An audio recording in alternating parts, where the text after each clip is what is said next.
merci parce que tu veux nous parler. Ainsi, Seigneur, nous cédons la place au Saint-Esprit qui nous dirige au nom de Jésus. Amen. Amen. Amen. Amen. Amen. Voilà, nous avions commencé un sujet de l'auto-examination spirituelle.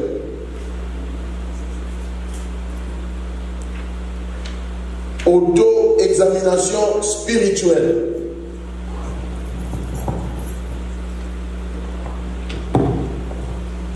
Nous avons ouvert nos Bibles dans 2 Corinthiens,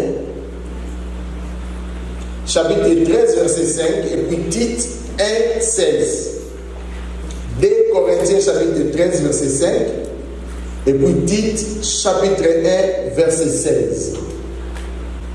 Examinez-vous vous-même. Examinez-vous vous-même. Pour savoir si vous êtes dans la foi. Pour savoir si vous êtes dans la foi. Éprouvez-vous vous-même. Éprouvez-vous vous-même. Et reconnaissez-vous pas que Jésus-Christ est en vous. À moins peut-être que vous ne soyez réprouvés. Voilà, Tite chapitre 1, verset 16. Ils font profession de connaître Dieu.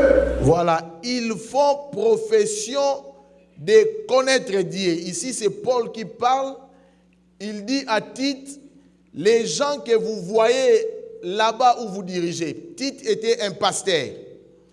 Alors, Paul dit à Tite, les gens que vous dirigez, les Juifs qui se disent connaître Dieu, ils font cette profession de connaître Dieu. C'est-à-dire, ils disent qu'ils vivent par Dieu. Ils disent qu'ils dépendent de Dieu. Mais ils font profession de connaître Dieu, mais ils les renient par leurs œuvres. Voilà. Étant abominables, rebelles, incapables d'aucune bonne œuvre. Amen.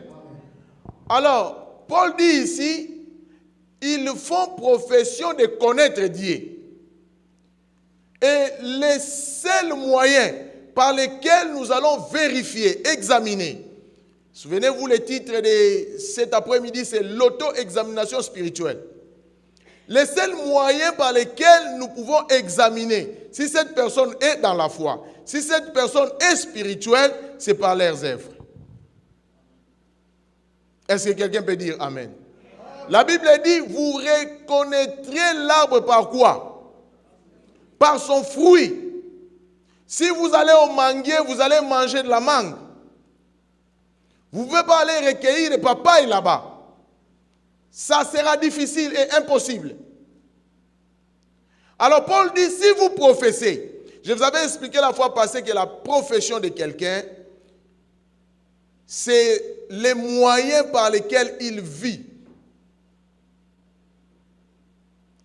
Si je dis, par exemple, ma profession c'est la mécanique. Moi je fais la mécanique, par exemple.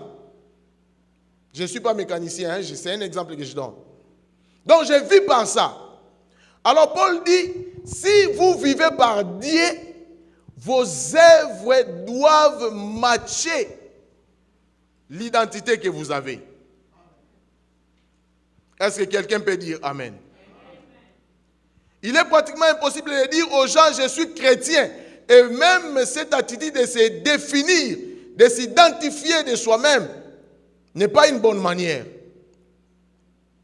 Les gens doivent vous découvrir en voyant la manière dont vous vous comportez. Lorsqu'il y a des problèmes, lorsqu'il ne va pas, rien ne va.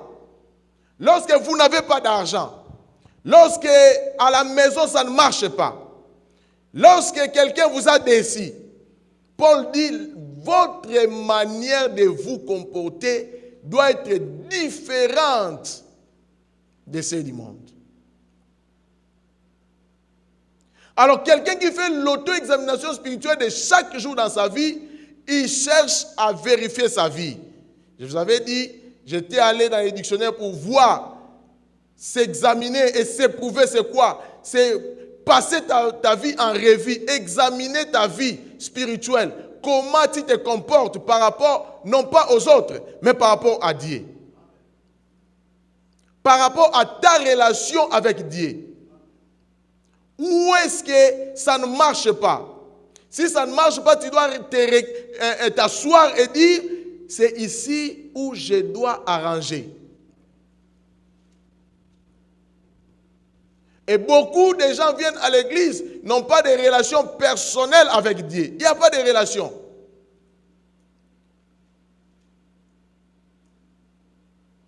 Ils peuvent venir à l'église, peuvent tromper les hommes, peuvent bien parler, peuvent bien prier, mais leur vie personnelle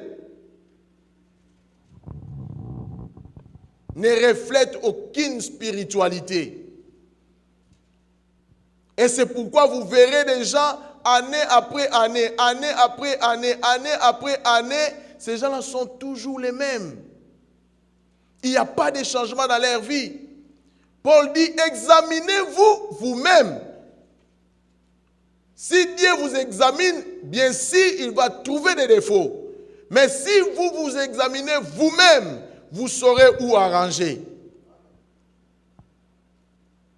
Même lorsque quelqu'un trompe. La fois passée, j'avais fait une expérience ici à l'église. J'ai posé la question à tout le monde, inclus moi-même. La question était, qui n'a jamais menti dans sa vie?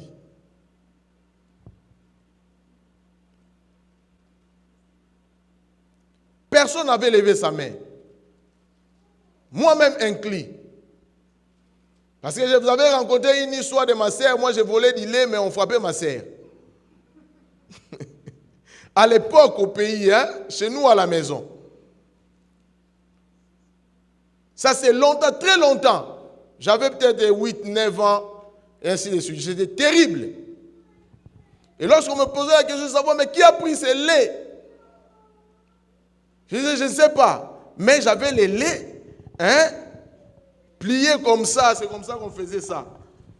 N'est-ce pas? On met le lait ici dedans. Et puis on ferme comme ça. Dans la poche derrière. On sort. Alors Paul dit, si vous examinez vos vies, vous allez savoir où est-ce que vous faillissez. Quelle est votre relation par rapport à votre appel? Quelle est votre relation par rapport à celui qui vous a appelé? Bien aimé, il n'y a pas de hasard avec Dieu. Ça n'existe pas. Vous êtes appelé, vous avez été appelé par quelqu'un qui est au-dessus de toute créature. Et c'est à lui que vous répondez. Paul dit, examinez-vous vous-même pour voir si vous êtes dans le Seigneur. Beaucoup de pasteurs souffrent aujourd'hui, ils prient pour des gens qui ne veulent pas changer. Pasteur, priez pour moi, pour que j'ai un mari. Mais cette même personne qui vient demander la prière pour avoir un mari, la même personne détruit les mariages des autres.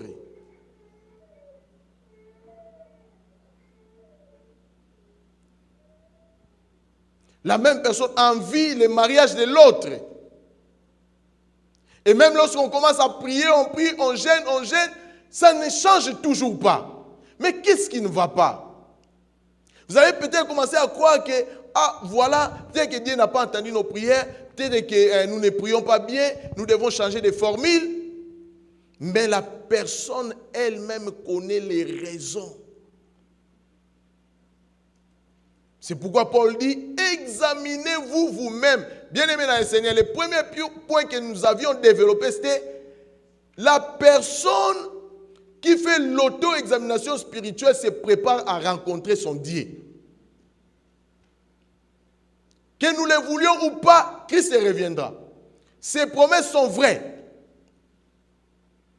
Que vous ayez beaucoup d'argent, que vous soyez beau, que vous soyez belle, Christ reviendra. Et alors il faut se préparer à cette rencontre. Et le mal, c'est que quand il reviendra, personne ne sait. À quelle heure, nous ne savons pas. Quel jour, nous ne savons pas. Et vous, si vous avez des problèmes maintenant, Paul dit, arrangez ces problèmes. Vous-même, asseyez-vous. Dites, Seigneur, je vais arranger ma vie avec toi. Nous pouvons vous prêcher aujourd'hui sur la bénédiction. Nous pouvons vous prêcher sur comment prospérer dans la vie. Mais bien aimé, même si vous prospérez ici-bas, si vous ratez l'éternité, vous avez échoué votre mission ici sur la terre.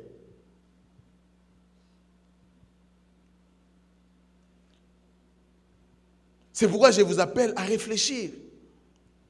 C'est une année maintenant qui commence. Nous venons de commencer une année avec Dieu.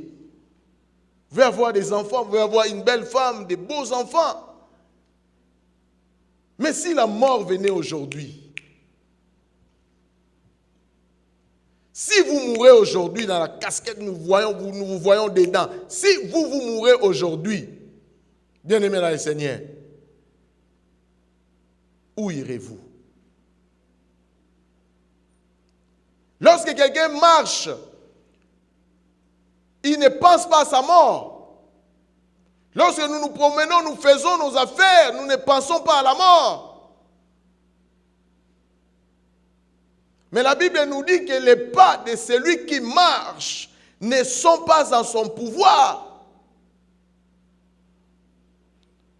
Vous marchez, vous pouvez même être orgueilleux, vous êtes belle, vous êtes beau. Ah, moi, personne ne tient devant moi. Mais Dieu peut enlever le souffle de vie n'importe quand. Et s'il décide d'enlever le souffle de vie aujourd'hui, où irez-vous?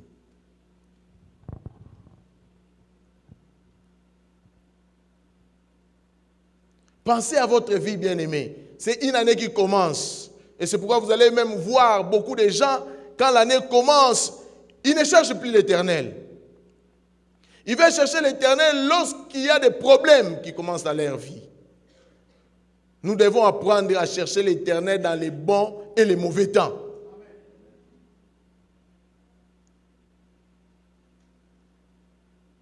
Nous prions, nous venons à l'église, mais nos vies en secret ne reflètent pas ce que nous faisons à l'église.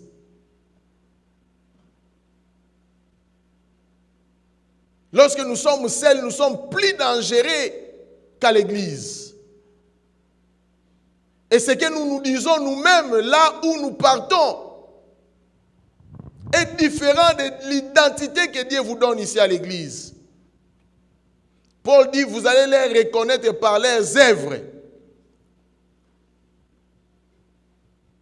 Est-ce que quelqu'un peut dire Amen? Amen. C'est pourquoi je vous prie, bien-aimés, de vous préparer pour le retour de Christ. Il avait promis le Saint-Esprit est venu. Nous sommes aujourd'hui les fruits de sa promesse. Nous parlons en langue. Dis-moi pour ceux qui parlent en langue. Parce qu'il y a des autres aussi qui ne parlent pas en langue. Et je ne m'en tiens pas en nez. Je crois qu'avec la grâce de l'Éternel, ils parleront en langue.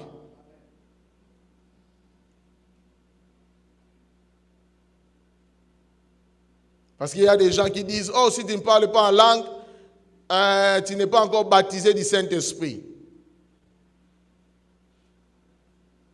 Là, c'est une hérésie. Mais nous qui parlons en langue, nous sommes une preuve de la promesse de Jésus. Je m'en vais vous préparer une place. Il est allé.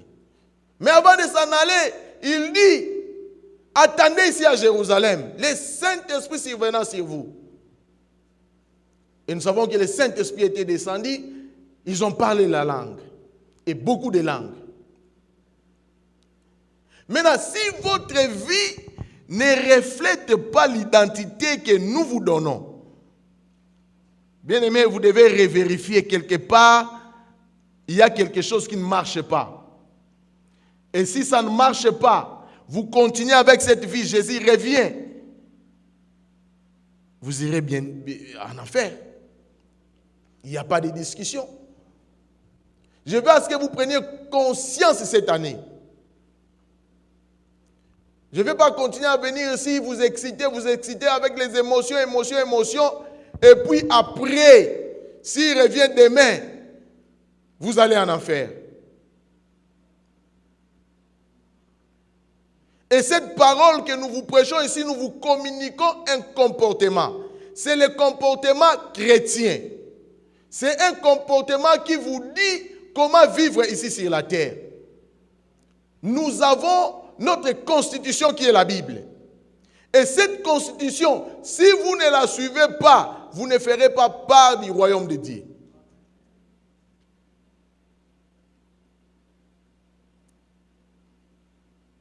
Est-ce que nous comprenons?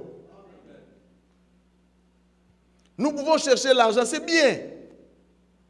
Chercher le mariage, c'est bien. Mais Jésus a ses formules pour le royaume. Il dit, cherchez premièrement le royaume et la justice de... Et le reste vous sera donné. Nous faisons le contraire, nous commençons d'abord à chercher les autres. Et le reste.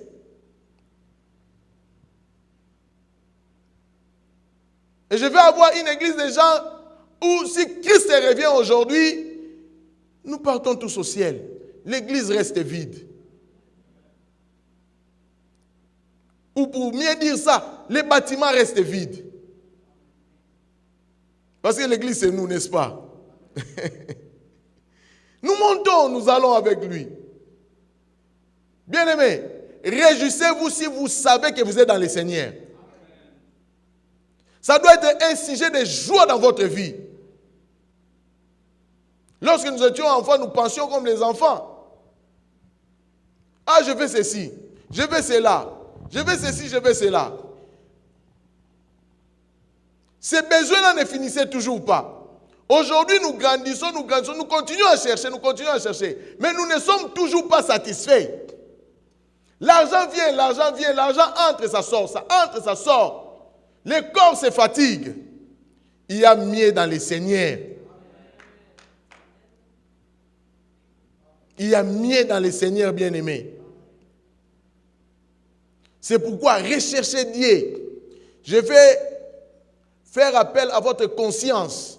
Vous-même devant votre Dieu.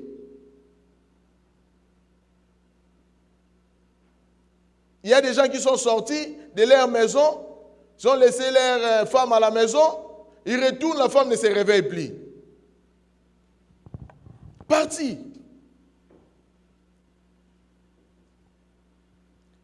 D'autres étaient bien, très bien là. Manger, danser. Mais ils sortent d'ici, bon accident, mort, parti. Mais, si vous ne vous êtes pas préparé ici, bien-aimés dans le Seigneur. La Bible dit dans Hébreux, chapitre 9, verset 27, il est réservé aux hommes de faire quoi? De mourir une seule fois. Après quoi vient quoi? Le jugement. Personne n'échappera au jugement de l'Éternel. Personne. Vous ne pouvez pas échapper à ça. Nous serons tous jugés.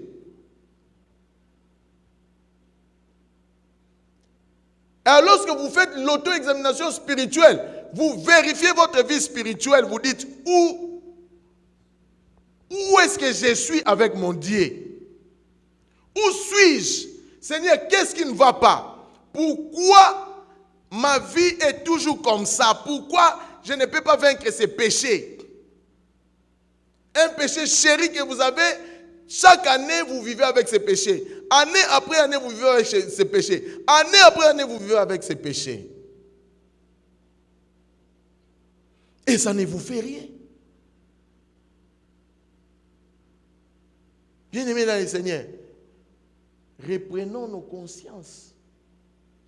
Personne d'entre nous ici ne peut tromper sa conscience. Vous pouvez nous tromper parce que nous sommes des humains. Vous pouvez nous tromper, mais Dieu, vous ne pouvez pas le tromper. Revérifiez même votre appel. Comment servez-vous? C'est Dieu qui vous a appelé. C'est Dieu qui vous donne le souffle de vie. C'est Dieu qui vous donne la force. C'est Dieu qui vous donne tout ce que vous avez. Comment servez-vous ce Dieu? Êtes-vous fidèle dans le travail que l'Éternel vous a donné? Si vous ne l'êtes, bien aimé, c'est le temps. 2019 doit être une année de changement dans votre vie. C'est une décision personnelle que vous devez prendre. Seigneur, cette année, je vais changer le parcours de ma vie. Cette année, je vais te servir différemment. Cette année, je m'engage à te servir comme il se doit, selon mon appel. Nous n'avons pas tous le même appel, bien-aimés dans le Seigneur. Soyez forts dans les domaines que Dieu vous a donnés. Faites ça très bien. Je me souviens de T.D. Jakes, qui est un pasteur reconnu ici aux États-Unis. Il a dit que son père faisait le nettoyage. Et chaque fois qu'il faisait le nettoyage, les gens venaient me dire, mais où est-ce que tu as appris ça? Parce qu'il faisait ça très bien. Et ne négligez pas le travail que vous avez. Faites ça très bien comme si vous servez l'Éternel. Au travail, l'Éternel me dit, là où vous travaillez, vous êtes indiscipliné. Donc si nous allons au travail, là où vous travaillez, nous n'allons pas reconnaître que vous êtes chrétien ou chrétienne. Parce qu'avec votre manager même, vous avez des problèmes. Vous ne pouvez même pas saluer votre manager.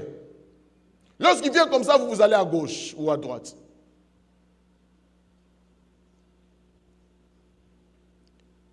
Et vous êtes dans un groupe où c'est vous qui commanditez les révoltes contre les superviseurs. Et vous venez ici, vous demandez, Seigneur, donne-moi la promotion. Vous n'aurez pas ça.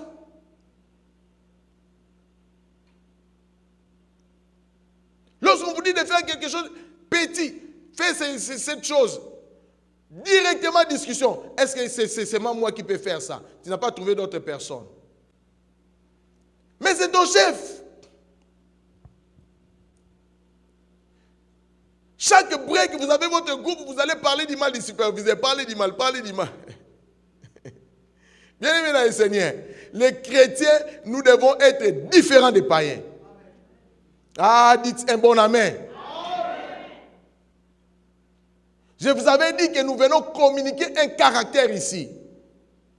Si ici vous êtes docile, à la maison vous devez être docile, au travail vous devez aussi être docile. Si vous trouvez que ça ne marche pas là-bas, on ne vous aime pas, Dieu peut vous ouvrir une bonne porte. Mais que votre comportement, votre caractère ne soit pas atteint.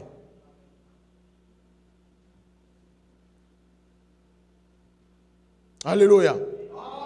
Réfléchissez, bien-aimés. Comment allez-vous gagner les âmes où vous travaillez si votre comportement ne reflète pas l'identité que Dieu vous donne? Comment? Moi, j'avais dit à Dieu, chaque année, je vais amener une âme dans ton église. Chaque année. C'est le fait que je fais à l'Éternel. Et chaque année, l'Éternel me donne une âme. Depuis que nous avions commencé, il y a des années où il me donne 2, 3. Et c'est vrai parce que je fais ça à l'Éternel et je vais le faire. Dieu envoie toujours les âmes.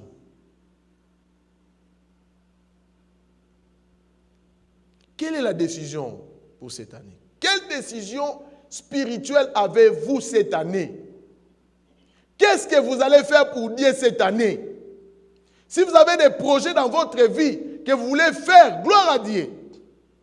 Priez l'Éternel, il va vous bénir. Mais sachez que Dieu aussi a ses intérêts. Et la personne qui fait l'auto-examination spirituelle, c'est cadre aux intérêts de Dieu. Qu'est-ce que je vais faire pour Dieu cette année? Bien aimé, vous ne pouvez pas commencer une année comme ça, dans les hasards. Qu'est-ce que vous allez faire cette année pour Dieu? Je vous avais dit que nous tous ici, nous avons la grande commission. Tous les chrétiens, allez et faites de toutes les nations qui? mes disciples. Allez faire de toutes mes nations mes disciples.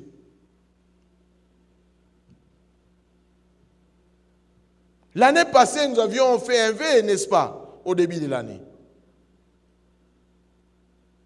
Seigneur, je vais amener une âme. Nous étions tous contents. Seigneur, je vais amener une âme. Qui sont ceux-là qui ont amené des âmes à l'église? Examinez-vous. C'est ce que Paul est en train de dire ici. Examinez-vous vous-même. Comment pouvez-vous garder une bonne nouvelle en vous-même? La bonne nouvelle se distribue. C'est partage. Nous avons tous la bonne nouvelle du royaume des cieux. La bonne nouvelle du royaume des cieux. Que Jésus nous a sauvés. Non pas à cause de nos œuvres, de nos bonnes œuvres. Mais il nous a sauvés parce qu'il s'est donné lui-même sur la croix. Il nous a sauvés. C'est une bonne nouvelle. Et ceux-là qui ne sont pas sauvés. Pouvez-vous les apporter cette bonne nouvelle? Bien-aimés, réfléchissons, parce que si je commence à prêcher, vous allez être excité, et vous allez manquer votre mission ici sur la terre. Voyez, quelle est l'âme que vous avez amenée dans le Seigneur? Avez-vous occasionné une fête dans le ciel cette année qui vient de s'écouler? Avez-vous occasionné une fête dans les cieux?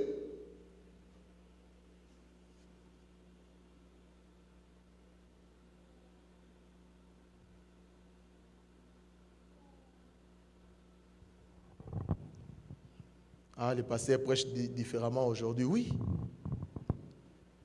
Nous devons examiner nos vies.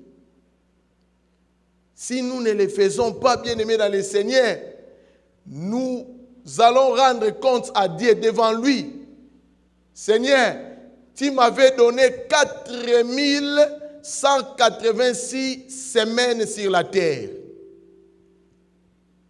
Bon, je ne sais pas si le calcul est correct, mais c'est dans les voisinages de 4000 et quelques semaines pour les gens qui vivent longtemps. Qu'avez-vous fait de chaque semaine que l'Éternel vous a donné?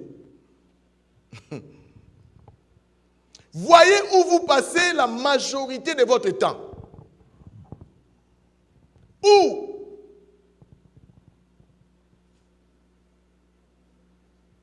Qu'est-ce que vous faites avec le temps que l'Éternel vous accorde chaque jour, 24 heures? Qu'est-ce que vous faites de ce temps? Bien aimé, les Africains ont un problème de time management. Vous allez voir un Africain passer la plupart de son temps à regarder la télé, à faire les choses inutiles. Et si nous amenons ça dans le Seigneur, vous allez voir que vous pouvez rester ici pendant 5 ans, 6 ans, 7 ans, et vous n'allez amener aucune âme dans les royaumes de Dieu. Et c'est un désastre. C'est un désastre, bien-aimé dans le Seigneur. Nous sommes bénis. Nous ne pouvons pas avoir des cultes de gens seulement qui sont sauvés. Nous devons aussi avoir les gens qui ne sont pas sauvés. Parce qu'ils doivent être sauvés. Jésus est mort aussi pour eux. Alors changez un peu la manière dont vous voyez les choses spirituelles cette année. Et cela m'amène au message du jour. Voici alors quelques éléments qui déterminent la vie de quelqu'un qui fait constamment l'auto-examination spirituelle. Si vous voulez connaître la vie de quelqu'un qui fait constamment l'auto-examination spirituelle de sa vie, voici quelques éléments que vous pouvez retenir de la vie de cette personne. Premier élément que vous allez voir dans la vie de quelqu'un qui fait l'auto-examination spirituelle, c'est un zèle excessif des affaires spirituelles. Un zèle excessif des choses spirituelles. Lorsqu'on commence à parler des choses spirituelles, cette personne est excitée. Cette personne veut s'engager. Cette personne veut faire ça. Et dans le sens opposé, si quelqu'un ne fait pas l'auto-examination spirituelle de sa vie, vous allez voir que cette personne a un zèle excessif des choses du monde. Je m'explique. Lorsqu'on dit nous irons, il y a une fête quelque part, vous allez voir cette personne prendre des jours et des jours de préparation. Quel habit je vais mettre sur moi, quel un soulier je vais mettre sur moi. La personne se prépare. Et lorsqu'il entre là, il veut à ce que les gens puissent lui voir. Parce qu'il a un zèle excessif des choses du monde. Il va là-bas, il s'habille bien, bien cravaté, propre là, tout ça là. Et quand il entre, il marche lentement.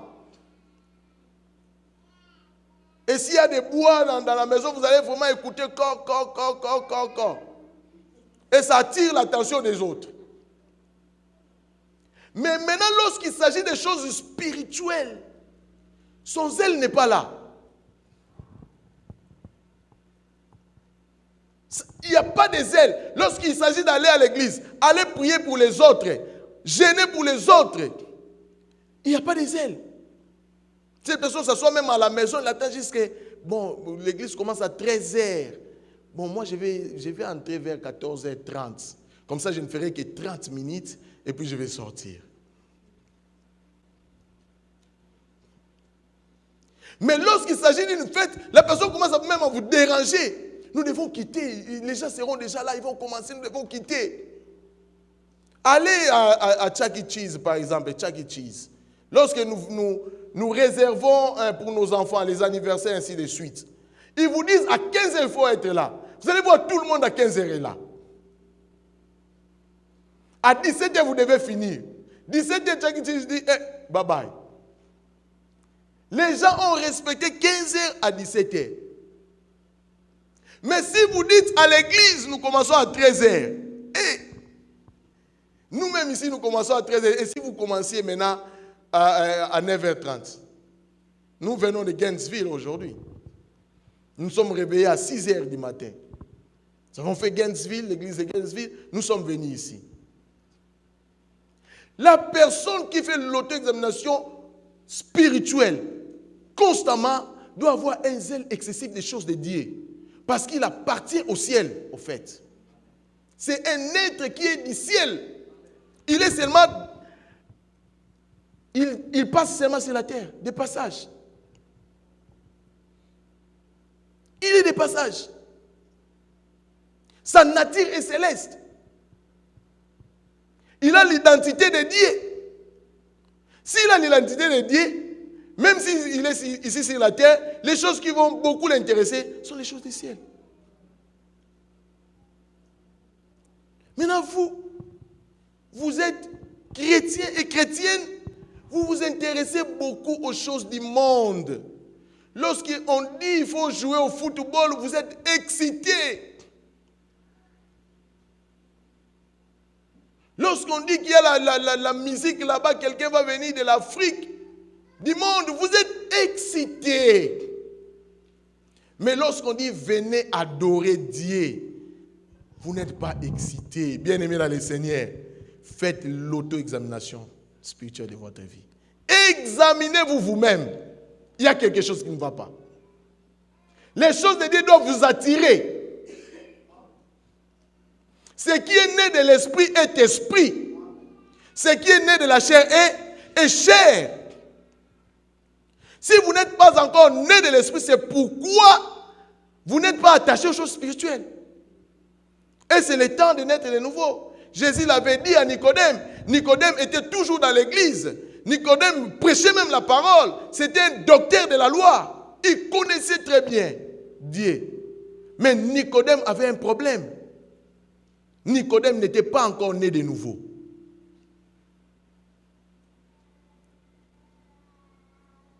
Galates chapitre 4, verset 18. Galates chapitre 4, verset 18. Il est beau d'avoir du zèle pour ce qui est bien. Et Paul précise, il dit, il faut l'avoir en tout temps. Et non pas seulement quand je suis présent parmi vous. Et non pas seulement quand je suis présent parmi vous. Bien aimé dans le Seigneur, il y a des gens qui ont les ailes seulement quand le pasteur est là. Seulement quand il y a un homme de Dieu là. Seulement quand il y a une femme de l'Éternel là. Galates chapitre 4, verset 18. Mais lorsque nous ne sommes pas là, il n'y a plus des ailes. Ça n'existe presque pas. C'est maintenant le temps de commencer à faire une examination de votre vie. Nous n'avons pas le pouvoir de la vie. Le pouvoir de la vie repose entre les mains de Dieu. Et il peut prendre cette vie, récupérer cette vie n'importe quand, bien aimé dans le Seigneur. N'importe quand. Ne vivez plus comme l'année passée. Si vous avez fait bien l'année passée, faites très bien cette année. Excellez dans votre vie spirituelle. Je ne veux pas que vous puissiez seulement exceller dans les matériaux, ainsi de suite, ou dans vos finances. Excellez dans la vie spirituelle. Recherchez Dieu, indépendamment de votre pasteur, indépendamment de votre mari, indépendamment de votre femme, indépendamment de vos amis. Recherchez Dieu. C'est votre vie. L'ami que vous aimez tant n'ira pas avec vous. Pas les mêmes jours. À moins que ce soit un accident où vous mourrez ensemble dans une même voiture.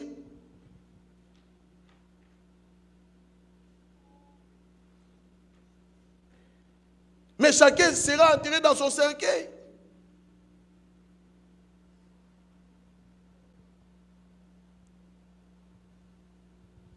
Un jour, un pasteur est venu à l'église, il a fait une projection.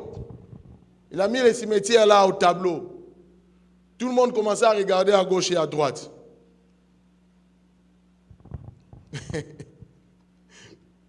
Et il a posé la question à l'assemblée. Avez-vous des cartes de résidence? Tout le monde a dit oui, je suis résident américain. Qu'est-ce qui est écrit là-bas? Oh, résident permanent. Il dit, voici votre résidence permanente.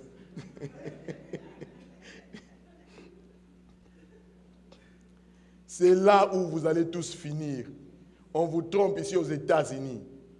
Je dis, un pasteur a dit ça.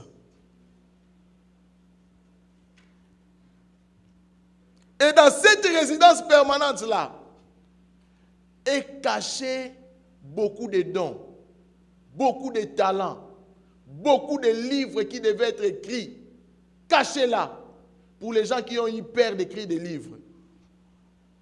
Oh, moi je ne sais pas bien écrire. Donnez votre idée, il y a des gens qui peuvent écrire pour vous. Il y a des gens qui étaient des millionnaires là-bas, qui sont partis avec leurs idées. Une idée, c'est la chose la plus forte au monde. Même pour créer le monde, Dieu avait besoin d'une idée. Il voyait le monde, il a parlé le monde. Vous avez des idées, parlez vos idées. Ces idées arriveront. Et Dieu vous fera grâce. Ne mourrez pas avec les talents que vous avez. Et cette année doit être une année de changement. Vous ne pouvez pas continuer à vivre la même chose, bien-aimés dans le Seigneur. Nous sommes juste au début de l'année. Faites sourire le ciel, faites rire le ciel. Occasionnez une fête au ciel. Prêchez la bonne nouvelle. Amenez les gens au Seigneur.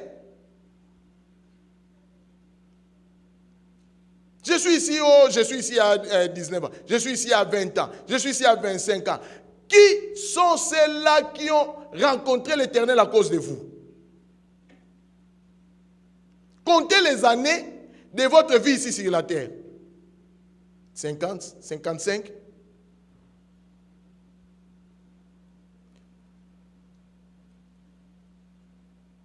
Le nombre de vos années sur la terre sont plus nombreuses que les âmes que vous avez amenées dans le Seigneur.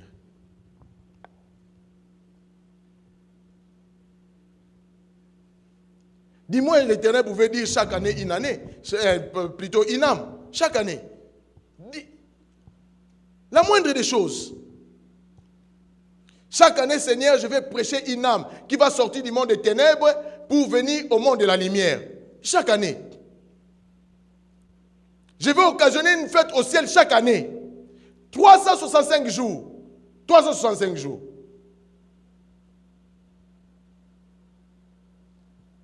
Ceci doit nous interpeller, bien-aimés dans le Seigneur. Nous ne pouvons pas continuer à désobéir Dieu année après année.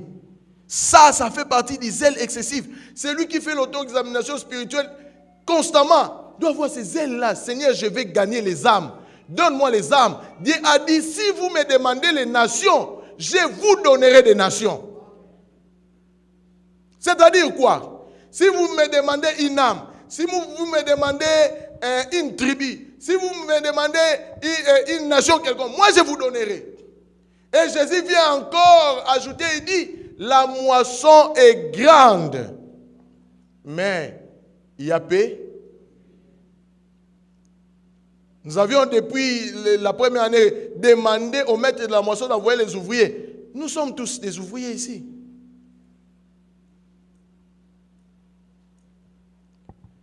Nous sommes tous des ouvriers. Vous œuvrez pour Dieu. Oh, moi je viens juste d'arriver aux États-Unis, je ne connais personne, vous me connaissez du moins. Venez me demander, nous pouvons sortir, nous allons prêcher. La bonne vie spirituelle n'est pas la vie ici à l'église. Nous devons avoir les ailes des choses spirituelles en dehors de l'église.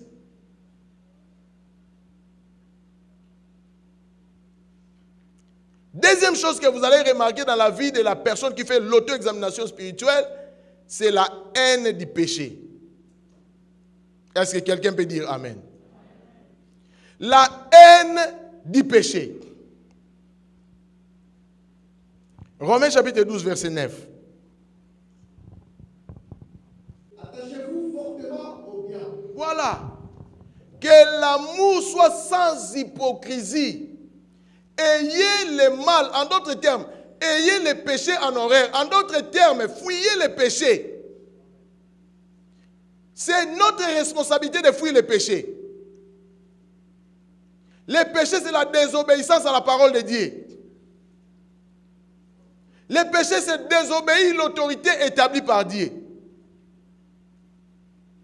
Le péché, c'est calomnier l'autre. Le péché, ce n'est pas respecter ce que Dieu vous a dit de faire. Et Dieu dit, ayez le péché en horreur. Haïssez le péché. Qu'est-ce qui vous dérange? Quel est le péché chéri que vous avez dans votre vie? Dieu vous appelle à haïr ça, à rejeter l'indice diabolique. Et il dit, attachez-vous au bien. Bien-aimé, si vous avez la haine du péché, automatiquement vous aurez l'amour du bien. Vous allez rechercher à faire du bien. Rechercher, c'est notre responsabilité, pas la responsabilité de Dieu. C'est notre responsabilité de faire du bien à l'autre. Et quelqu'un qui fait l'auto-examination spirituelle de sa vie recherche à faire du bien aux gens. La seule façon que vous pouvez déterminer que vous servez l'Éternel, vous faites du bien à l'Éternel, c'est de faire du bien à votre prochain.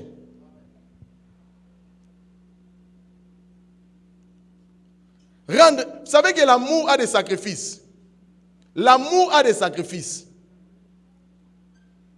On vous appelle à 3h du matin, venez aider. Oh non, je dors. Si vous aimez, vous allez vous réveiller.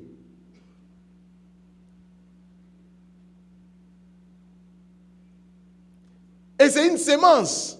Vous semez, ça va sortir. Ça va croître. Vous allez récolter un jour. Dieu n'oublie aucun de nos bienfaits. Il n'oublie pas ça. Vous allez récolter ça. Alors Paul dit, la personne qui fait l'auto-examination spirituelle dans sa vie cherche à faire du bien. Si vous cherchez à faire, si vous êtes marié, la première personne à qui vous devez faire le bien, c'est votre femme. Ou votre mari. Et vos enfants. Après vous sortez et c'est nous alors. Alors attachez-vous au bien. Bien-aimés, cette année, décidez au début de cette année, dites-vous vous-même, Seigneur, je vais m'attacher au bien cette année. Je ne vais pas haïr cette année. Je vais aimer mon prochain. Et cela nous amène au troisième point. La personne qui fait l'auto-examination spirituelle de sa vie a l'amour du prochain. 1 Jean chapitre 3, verset 14 à 15. Voilà. Quiconque n'aime pas son frère, quiconque n'aime pas sa sœur, quiconque fait le contraire de ce que Dieu lui demande à son frère ou à sa sœur, même la personne qui sait faire le bien et qui ne le fait pas, la Bible dit commet est. Votre frère est dans les besoins, vous pouvez aider votre frère, mais vous endurcissez votre cœur. Vous décidez de ne pas le faire. La Bible dit, vous venez de commettre un péché. Alors l'amour a ses caractéristiques que nous allons développer le dimanche prochain dans 1 Corinthiens chapitre 13. Dans les mêmes points, l'amour du prochain. Celui qui fait l'auto-examination spirituelle de sa vie a l'amour du prochain. 1 Corinthiens chapitre 13, le dimanche prochain, nous allons commencer à partir du premier verset jusqu'au 8e verset. Voilà, 1 Corinthiens chapitre 13, verset, je commence à partir du premier verset. La Bible dit ceci, quand je parlerai les langues des hommes, beaucoup de langues des hommes, soit anglais, ainsi de suite, français, ainsi de suite, et des anges, les anges aussi ont leur langue, au pluriel, ils parlent beaucoup de langues. Si je n'ai pas l'amour, je suis un airain qui résonne, ou une cymbale qui retentit. Et quand j'aurai les dons de prophétie, la science de tous les mystères et toute la connaissance, quand j'aurai même toute la foi, jusqu'à transporter les montagnes, si je n'ai pas l'amour, je ne suis rien. Voici cet homme qui a beaucoup de caractéristiques. Il peut transporter des montagnes, il peut même donner sa vie, son corps être brûlé, mais Jésus dit, s'il n'a pas l'amour, il n'est rien. Alors, lèvons-nous.